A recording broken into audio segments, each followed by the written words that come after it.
picture a city waking up. Like cars are just racing down the streets, people are rushing out their front doors, and every single one of them is clutching a mobile phone. Yeah, that's a pretty familiar scene. Right. But the crazy thing is, the most frantic, the fastest moving thing on that highway isn't even the traffic. No, it's the human mind. Exactly. It's the mind. People are just endlessly chasing. They're chasing money, chasing relationships, chasing validation.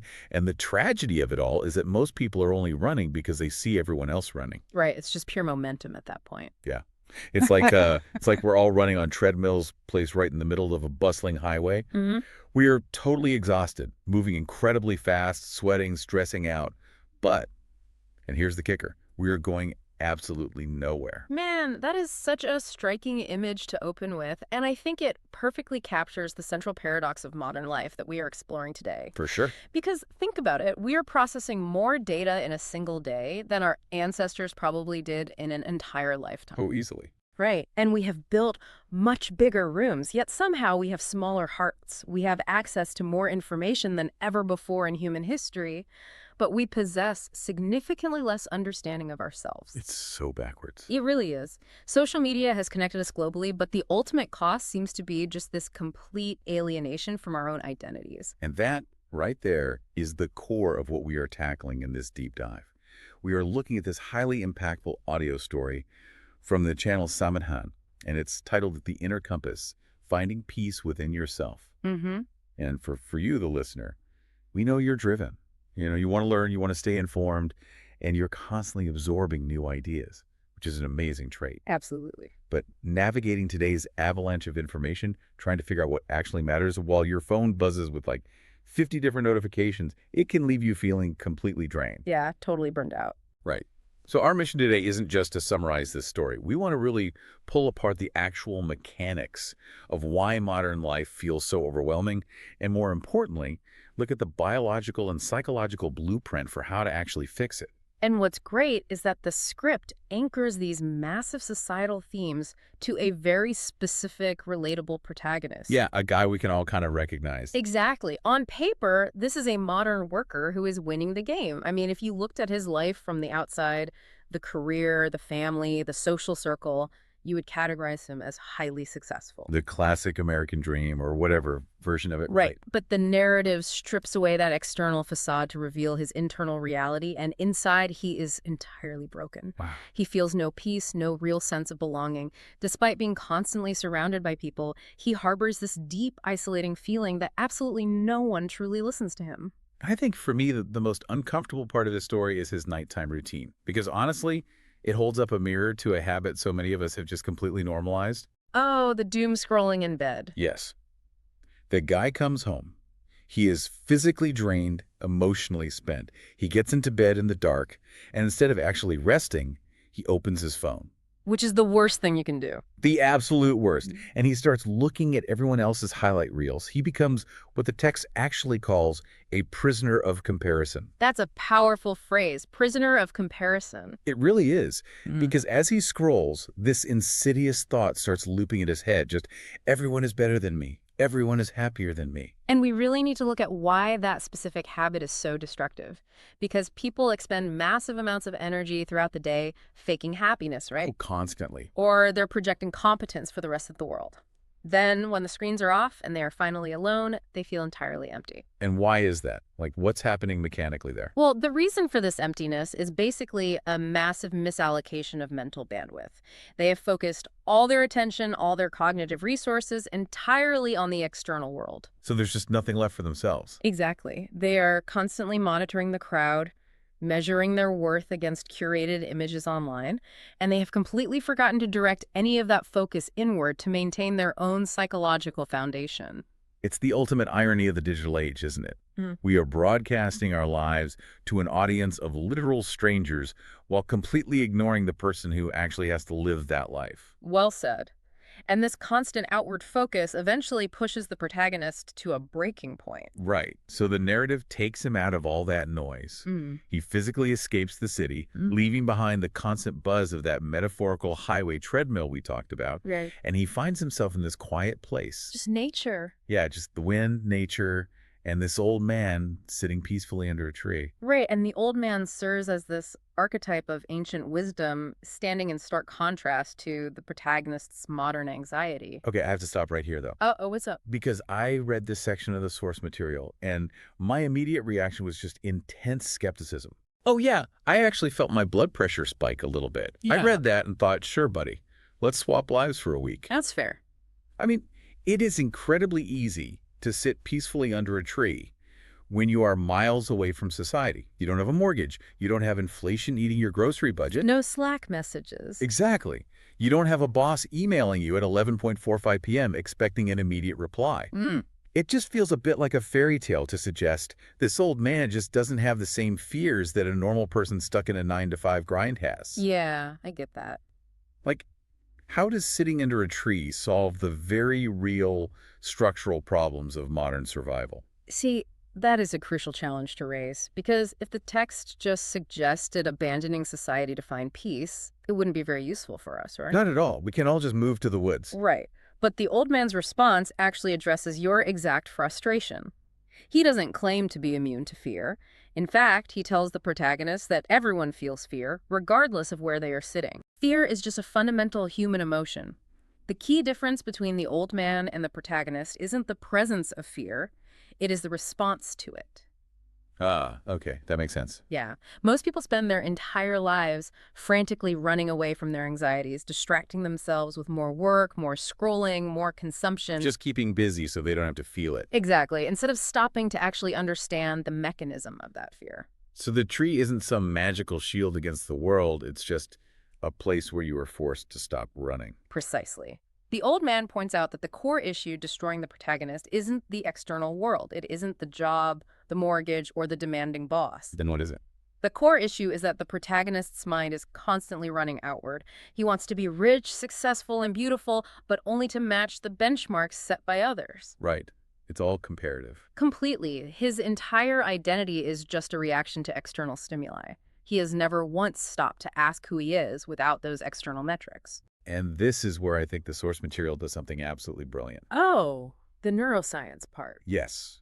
It transitions from this philosophical, almost poetic encounter into tangible modern neuroscience.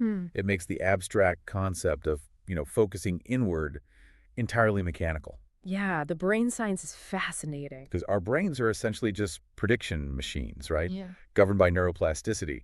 The brain literally wires itself based on whatever pathways we repeatedly use. The principle is straightforward. Neurons that fire together wire together. Yep, Hebb's law. Right. So when you repeatedly focus on a specific thought pattern, you are actually myelinating those neural pathways, making them faster and more efficient. Which means if you constantly focus on worry, your brain physically gets better at worrying. It becomes a pro at it. Exactly. Yeah. It turns anxiety from a fleeting emotion into a hardwired default habit. If you spend your nights constantly comparing yourself to influencers on social media, you aren't just hurting your feelings in that particular moment. No, the damage goes way deeper. Yeah, you are physically wiring your brain to shatter your own self-confidence on a permanent basis. And this isn't just some vague mood shift.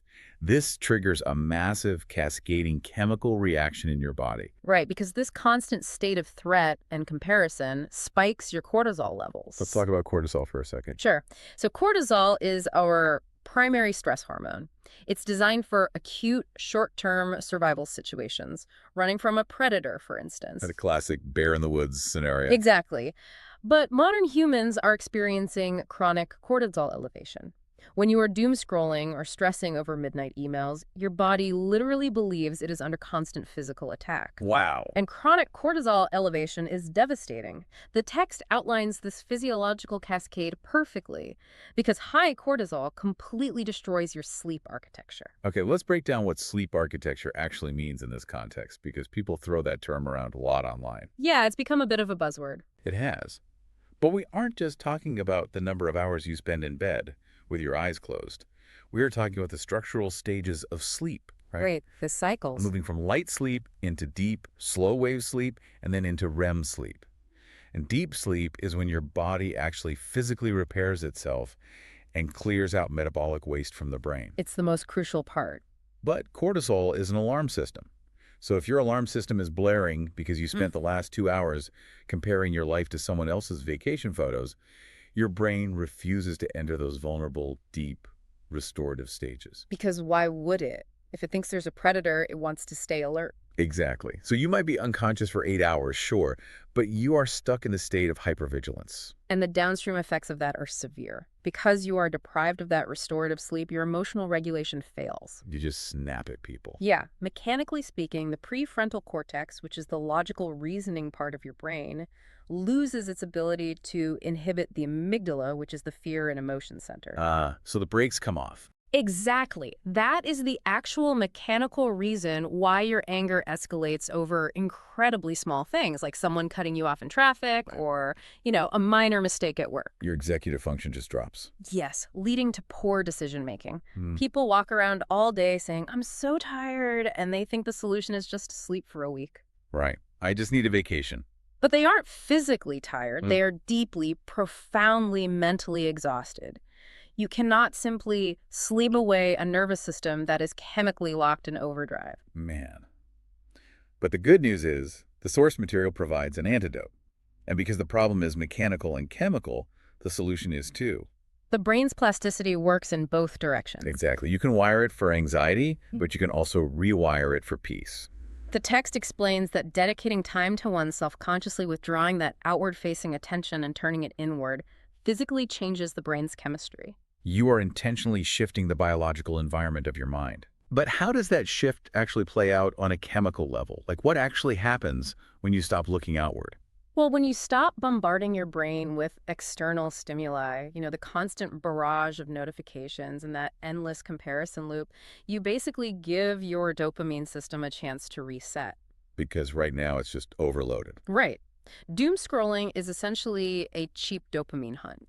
You are looking for quick hits of novelty. When you remove that, your baseline dopamine levels stabilize. And what does that do for you? It makes everyday low-stimulation activities feel rewarding again, like just drinking a cup of coffee or looking at the sky. Oh, that's huge. Yeah, and simultaneously, engaging in quiet reflection or being present actually increases serotonin levels. Which is the mood stabilizer, right? Exactly, which contributes to a lasting sense of well-being and calm, rather than just a fleeting rush.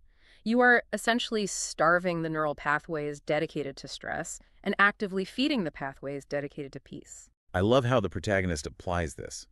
Because when he understands the mechanics of his own misery, he decides to make a change. But, and this is key, he doesn't do something dramatic or unrealistic. Right, he doesn't sell all his worldly possessions. No.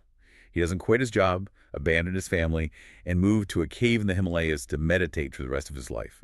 He goes back to his normal life and just makes micro changes. Small, manageable steps. Yes. He focuses on small, unglamorous, but continuous improvements. And sustainable change is almost always incremental. The text outlines a few specific steps he took that completely altered his trajectory. The first one is arguably the most difficult for all of us, but also the most impactful. He stopped looking at his mobile phone first thing in the morning. Oh man, that is so hard to do. It is. But think about the mechanics of waking up. Your brain is transitioning from the slow theta waves of sleep into the faster beta waves of wakefulness. So it's highly suggestible. Extremely suggestible. When you immediately reach for your phone and flood your brain with the world's chaos, the news, the demands of other people. You're just hijacking your own brain. Literally. Yeah. You are instantly putting your nervous system into a reactive, defensive posture for the next 16 hours. That's a terrible way to start the day. Right. So instead of doing that, he just sat in silence. He took a few minutes to actually listen to the tone of his own mind before allowing the noise of the world to rush in. I love that. He also incorporated physical movement by walking, which naturally helps metabolize those stress hormones we talked about. And he started reading books. Reading is such a fascinating countermeasure to the modern digital diet. How so? Well, reading a book requires sustained linear focus. Right. You have to follow a single narrative thread for a prolonged period. Yeah, you can't just swipe away when you're bored. Exactly. It is actively rebuilding the attention span. Scrolling, on the other hand, fractures your attention with constant context switching every 3 seconds. It's exhausting for the brain. It is. Reading is a biological workout for your focus, while scrolling is an atrophy of that exact same muscle. Right. He also actively distanced himself from negative people Yeah. and made a conscious, disciplined effort to just stop comparing himself to others. Implementing those steps sounds simple in theory, but it requires immense discipline in practice. However, the results speak for themselves. They really do. The text notes that months later, the protagonist had a visible new glow about him. And here's the most crucial point the narrative makes. What's that? His external problems did not disappear. The mortgage was still there. The demanding job was still there. The economic pressures of the world existed exactly as they had before. But he stopped breaking under their weight. He upgraded his internal shock absorbers. That's a great way to put it. It's like he stopped trying to pave the entire highway to make the ride smooth and instead just built better suspension for his own vehicle. Exactly. His focus shifted entirely from trying to control the uncontrollable external variables to strengthening his own internal resilience. The source actually brings in a quote from Gautama Buddha at this point. It says, "Be your own lamp." It is a profound instruction, because the metaphor implies that most people are relying on the external world to be their electricity. Oh, that's interesting. Yeah, they need praise, success, or validation to feel lit up. The problem with relying on the external world's power grid is that it is incredibly unstable. You'll get rolling blackouts. You will face rolling blackouts, you will encounter criticism, spectacular failures, and people who misunderstand you. The winds of the world will constantly try to blow you around. Right. But if you generate your own light internally, if your mind is stable and your self-worth isn't tethered to the crowd's opinion, you survive the storm. You don't lose your illumination just because the room gets dark. That raises a really complex question, though. Okay, let's hear it. Let's say I commit to this. Let's say you, the listener, decide today to put down the phone, sit in silence, lower your cortisol, and become your own lamp. Sounds good so far. But if I just fix my own mind, does it actually help anyone else? There's this common critique that focusing on your own inner peace when the world is facing, massive systemic crises is almost selfish. Yeah, the navel-gazing critique. Exactly. Shouldn't we be directing our energy outward to fix the broken systems instead of just sitting under a tree? It is the ultimate question of modern wellness. Is self-care just a retreat from responsibility? Right. But the text offers a brilliant synthesis of why regulating your own mind is actually the least selfish thing you can do. And arguably, it's the prerequisite for any meaningful external change. How does it explain that? It paints a painfully accurate picture of our current societal breakdown. Like, why are families fracturing? Because people are so chemically stressed they can only react defensively. They have completely lost the cognitive bandwidth to actively listen to each other. That is so true. And kids are carrying unprecedented levels of stress because they are being constantly measured against impossible, digitally manipulated standards.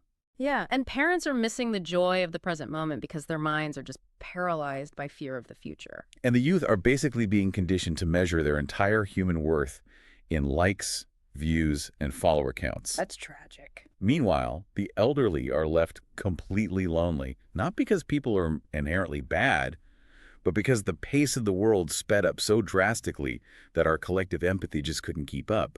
The speed of modern life has completely outstripped our capacity for patience. Right. So the realization here is that societal pain isn't some abstract cloud floating above us. Societal pain is just the sum total of millions of individual, unregulated nervous systems crashing into each other. That is a great visual, just nervous systems colliding. Yeah, and the text argues that if one person truly understands themselves, if one person regulates their nervous system and finds internal stability, they literally change the emotional energy of their entire environment. I think we need to replace the old cliche of dropping a pebble in a pond to really understand this. Yeah. A better way to look at it is through the physics of tuning forks. Tuning forks. Yeah, because human nervous systems are designed to co-regulate. We subconsciously match the emotional frequency of the people around us. Okay, I follow. So if you walk into a room and you are a vibrating tuning fork of anxiety, frantic energy, and stress, the people in that room, your partner, your kids, your coworkers, will subconsciously start vibrating at that exact same frantic frequency. Your stress is literally contagious. Yes, but calm is equally contagious. Oh, wow. Yeah. When one person in a household maintains a regulated, peaceful baseline, that peace dictates the frequency of the room.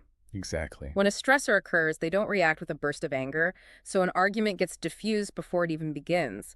They have the bandwidth to actually listen, so their child feels genuinely heard and secure. They aren't staring at a screen during dinner, so their partner feels valued and present. Right. The ripple effect of one single aware mind interacting with the world from a place of stability is enormous. You aren't retreating from the world, you are fundamentally changing the quality of your interaction with it. The narrative ends beautifully, by the way, with the protagonist returning to that quiet place one night. Mhm. The sky is clear, there's a moon, the wind is calm.